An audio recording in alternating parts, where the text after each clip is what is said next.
Welcome to the Sam and Joe VA Show, where we teach women just like you how to start and scale a thriving virtual assistant business. We're your hosts, Sam and Joe, and get ready to have the control, flexibility, and freedom you've always dreamed of. Welcome to episode 91, my $1 million virtual assistant business. Yes, your $1 million virtual assistant business. Congratulations, Joe. Thank you. This is so exciting. When we originally planned to record this episode this week, it was actually going to be called something different because up until basically like 5 minutes ago, Joe had been on track. Well, Joe's virtual assistant agency business, Strictly Savvy, was on track to reaching another $1 million year in business. And then Joe just went, let me just double check the figures, and went away and tapped away. And then literally she's like, oh my God, we've got a month and a half left of the financial year to go. And we've reached it. We've surpassed it already. So well we have just hit it. So as at today, we have achieved $1,035,774 in revenue, New Zealand dollars. Hats off to you, Joe Jensen, and the Strictly Savvy team, because that's important. It's not just Joe. It's not just you.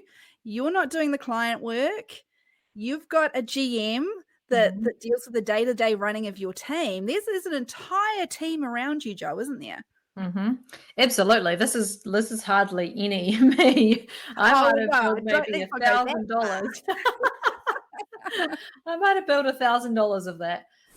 Yeah, but what we wanted to talk about today is like the celebration of hitting $1 million and how it is actually possible to create $1 million business providing virtual assistant services. That's very exciting. Super exciting. So exciting. There's been a bit of chatter in our free Facebook group recently, and it started off with somebody saying, hey, I've been seeing all these really cool TikTok videos from VA coaches, promising 6-figure incomes with very little, experience in the business. Is it at all possible? And I mean, it goes to show it is absolutely possible. Joe's business is a prime example of that. However, Joe, how long have you been in business? This is our 10th year. 10th year. So you weren't earning $1 million in revenue in year one, were you? Definitely not. I would love to actually go back and see. That would be a post or a story. Let's do that. Let's go back and track the revenue right from the beginning. But like we might have done maybe like 50,000 in the first year because there was 2 of us back then when I started. So maybe, yeah, which is great. That's nothing to sneeze at. That's still really good. But it's taken you 10 years of tweaking things and learning and investing in your business and bringing team members on and being coached by other people that have been there and done it before you. Like that's really important as well, isn't it? Like learning from people that have actually been there, done that, maybe currently do it, but do it successfully. There is no way. Sorry, can you see where I'm going with this? Liner. There is no way that I could have done that without any kind of external help or professionals or coaches or other people to help me along the journey, and made lots of mistakes. Absolutely. I probably could have done it. If I started again, I could probably do it like in 3 years rather than just doing it in 10 years, but making all of these mistakes along the way. It's so important to not think that you have to do it all alone and that you can't tap into other people's knowledge and experience. Like that's what we do at the Foundry. We open everything up. We share everything, all of the templates, the exactly how. We don't hold anything back. Like you could ask anything in the VA Foundry Mastermind Members Club to find out like how I did this, how how Sam is a freelancer, how I'm an agency owner, what we do, how we earn money, like all of it Yeah. is open and available Yeah. information. And I think it's really important at this point to maybe talk about very briefly, we won't go into it in a great amount of detail, the fact that not everybody wants the business that you've got, Joe. Not Mm. everybody has that $1 million goal, and that's okay. Mm. Like that's not me. I will at this point in my life, I've got no plans. My goals are very different to yours, and Yeah. that's fine. So I will celebrate just as hard every year at my financial goals when I reach them, or I will celebrate just as hard every time I can take an entire month of January off and just Mm-hmm. chill out and hang out on the beach. So Mm-hmm. everybody's got different ideas of successes. Everyone's got different goals. So that's fine. We're not saying that this is the only way you're going to be successful, as if you are like Joe and you have an agency owner and you bring in $1 million of revenue each year. Absolutely. That's not the case. However, if this is one of your goals, that's super exciting. And you've got Joe to learn from. Mm-hmm. There's a lot that kind of goes into it too. And I really love that you said not everyone wants this, because not everyone is also cut out to manage that many team members and go through like the financial aches and pains of actually getting to that point. And there's a lot of responsibility on your shoulders when you're doing $1 million in revenue. So, yeah, I mean, let's talk about the kind of structure that is in behind $1 million too. So we have 12 employees, so full-time employees. We have 5 global team members that work for us full-time and 9 contractors that do varying levels of hours per month. So that, like, those are the people who are creating this $1 million for the business.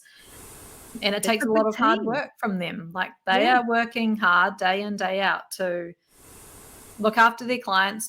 They all do an amazing job for the clients. And that is important too, because, you know, you can have lots of team members, but if they are not performing and looking after clients and doing great work, then, you know, your business is going to fall apart, because that reputation follows you around and you get known as the people who don't really deliver or deliver badly. Yeah, and that's not good. That's not good at all. Yeah. What would you say, is there a certain moment or moments that, whether it's a mindset shift or just any turning point, I guess, where you went from that, you know, 50,000 a year, 60,000, 100,000 to, whoa, this could actually happen. So like maybe the 12 months before reaching that $1 million revenue, the first time it happened for you, what was the shift there? Whew, what was the shift? Probably a few things. I don't know. Letting go of control in some things, and in some other areas, actually monitoring and making sure that things are happening, systems are in place, processes are in place, people are being productive. There's like, why is there wasted time? Why is there like build time? Why is there time that we've had to write off? What are those issues? It's like looking at all of those things and really monitoring things closely is a really key thing that you have to do to be able to get that growth and move forward. And also putting it's not lots of time, but it's like being really strategic about the marketing that you do and taking it to the next level, paying someone to do our website, getting a professional designer on the team so that we can have amazing graphics on our online presence, having a salesperson on board that's actually out there hunting for leads. So there's kind of like all these things that you have to kind of level up in to be able to bring in that much revenue and look after those clients and have all of the team members really productive. Because you can have all the team members, but if they're not productive and they're your employees and you're paying them for 40 hours, then your business is not going to make any money. You might be doing revenue, but you've got no profit at the other end. I mean, it's a fine line between micromanaging and just being on top of things, right? And being Yes. really, really aware of every single minute that of their time and your time. Yeah, absolutely. And it's not like, oh, you guys all have to achieve 100% billable. Like that's not actually possible. But Mm. having some targets that are achievable and realistic, and making sure that your productive team members, then they're not doing internal admin stuff, or you're stripping away as much of the admin related non-billable stuff away from them as possible to give them that time, the headspace, the breathing space to actually do the client work. Oh, there's so many things that go So into many it. things. Now, would you say, now I think you shared, I don't know if you shared with it since we pressed record, but you shared with me before we went on air that 70% of that figure to date, given that there's 1.5 months to go before the end of our financial year, 70% of that figure is monthly committed pay in advance service plans. Yes. Would you say that that's played a part, like trying to get as many clients as possible on these monthly service plans that roll over automatically that are paid in advance? Yeah, if you are going to have team members that you are like guaranteeing or committing hours to, or you have employees, then you have to focus everything around getting clients on service plans, because you have to have that consistency of revenue. You know that it's coming in month after month to be able to support paying those team members and having that cash flow to be able to keep the business going. Yeah, all of our focus is around getting clients on service plans. Our sales manager that manages all the leads and inquiries, all she focuses on those discovery calls is figuring out what is going to be the best option for them, which is which plan are they going to go on, how many hours are they going to commit to. There's no like, oh yeah, just like use us whenever you want. No, we're going to make a plan. We're going to have a job description. We're going to be doing something every single month for you. Now, we do have a creative team who most of their, maybe 50-50, their income is project and service plan. So this is like website builds and things like that are the better one-off projects. So yeah, everything focused around invoicing in advance and getting as much of your revenue locked into service plans, so you've got that consistency.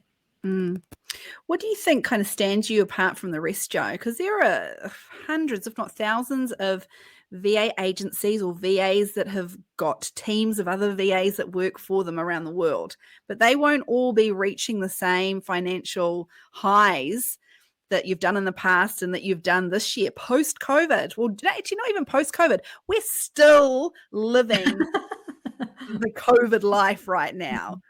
Yep. So, and due to COVID, we've seen, lots of virtual assistants, their businesses have just kind of petered out as well. They haven't even been able to, to get through this time. And you have, and look at what you've reached. So what do you think makes you stand out from the rest?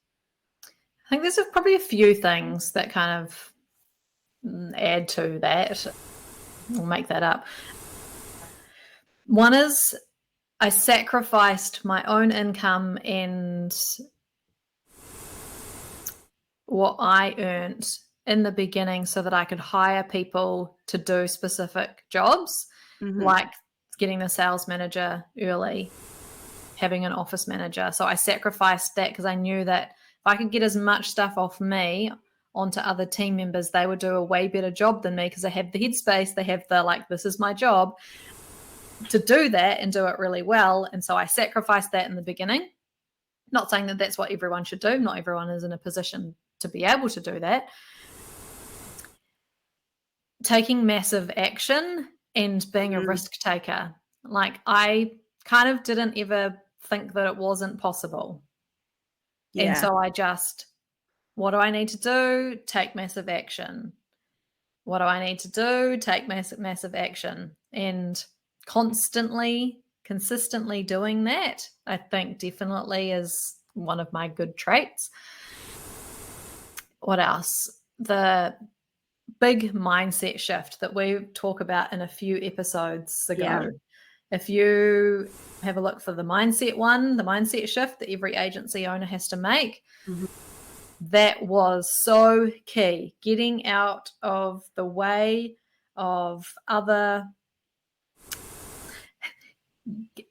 stopping all the client work. Yes. Getting out of the way and actually getting team members to empower them to do the work, to do the things that you've hired them to do, and you stepping out of the way of that and letting them do that is a really big shift to make. And so that's what I've been focused on in the last since we did the $1 million year the first time. That's been my focus since then, is to actually fire myself from Strictly Savvy, not have a role at all, and then handpick team members that are doing a great job and, promoting them into leadership roles. So speaking of that, I know you've in the last 12 months or so, haven't you? You've brought on your GM to take over from that side of things. Yeah, 12 months ago. So that was after your first $1 million year. Now, you also mentioned you had a sales manager. Was she before your first $1 million year or after? Yeah, that was one of kind of the earlier hires. A sales manager and an office manager were the two kind of internal team members that we had. Yeah. So that was before your first $1 million year, or Yes. after? You don't? Yeah, before. Yeah. Okay. Yeah. So that was definitely. Yeah. And it's not that that's the right kind of people to hire or the kind of roles to hire first. It was just okay, what is someone going to be way better at than me? Yes. That I procrastinate on, or I don't do well, or I don't make the calls, or whatever, because I've got all these other things to think about. What can I focus on that brings in revenue? That was my focus. What I didn't enjoy doing, what I wasn't great at. Yes. Yeah. So for some virtual assistants listening, they may go, sales is my jam and I love it.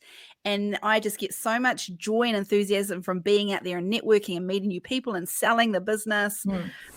I don't want to give that up. So they don't have to, do they? Just find another role that you're not so good at that you can start handing on to somebody else. Yeah. If you're not good at the marketing stuff, because I loved and still love marketing. So I could do that stuff. I loved that stuff. So I kept that and let someone else do something that I didn't like. So if it's marketing for you that you're not great at or you don't enjoy, then have someone else get the leads coming in through doing some great online marketing so that you can then be the salesperson. So yeah, it depends on where your strengths are, what you want to do.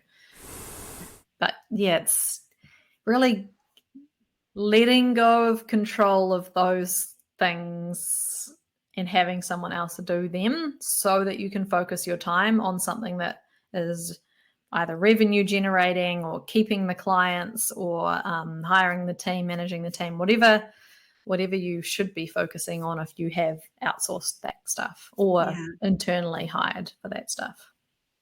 Yeah. My goodness. So exciting. So excited for you and the team. It's just awesome. Yeah. Well, now I the team don't even know that we've hit that. So I go now celebrate with them and tell them that we hit the $1 million. Yeah. They can't find out about this on a podcast episode. They definitely cannot find out about this on the podcast. Yeah. No, I don't know. Let me know. If you're a team member of mine and you are listening to this, let me know. That's going to be my little test to see if any of you are listening. Don't even tell Lance. Let's see if Lance listens to this one. I don't reckon he does. Lance, if you are listening as well, that's my husband. Let me know. It's the test.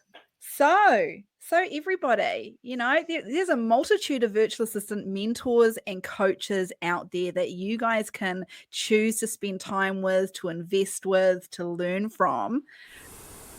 And we're not saying that we are better than everybody out there. But what we are saying is just make sure that those people that you are investing your time and energy and finances with have actually got some credentials behind them, that actually know the virtual assistant industry inside out, have done it before, maybe currently do it like Joe's doing, and is doing it really, really well, top of the game. Yeah. So there's kind of a few options. If this is wow, this is really like got me fired up. This is what I want to do. I want to learn how to do this. You've got two options. Right now, if you are listening to this live this week when it was released, we have the Virtual Assistant Online Summit next week. Yes. That's right, isn't it? Next week. So we're going to drop a link below to grab your ticket and upgrade your ticket, because the bonus session that you're going to get access to is mapping out your smooth transition from freelancer to agency owner. It's a Zoom call. You're going to be able to ask questions. It's scheduled for like later on in the month, and you are going to actually know your next steps and work out your plan to getting you to agency owner and a thriving, successful, revenue generating agency owner. Yeah. Second option is if you want to do something and you're maybe listening to this at a later date, or you want kind of ongoing help, the Members Club Mastermind is where you want to be. It is going to be very focused around building and growing, specializing, building a team, building an agency, and it's ongoing help that you get every month from us with different themes every month. We have a coaching couch where you can come and ask specific questions once a month in a Zoom call, and a whole bunch of content, templates, checklists, etc., all there for you. So pick a path or pick both. We would love to help you on your virtual assistant agency owner journey. Thanks for listening to this episode of the Sam and Joe VA Show. If you'd like to find out more, head to the VA Foundry website to check out the mastermind and the amazing resources, courses, and coaching. You can find us at thevafoundry.com.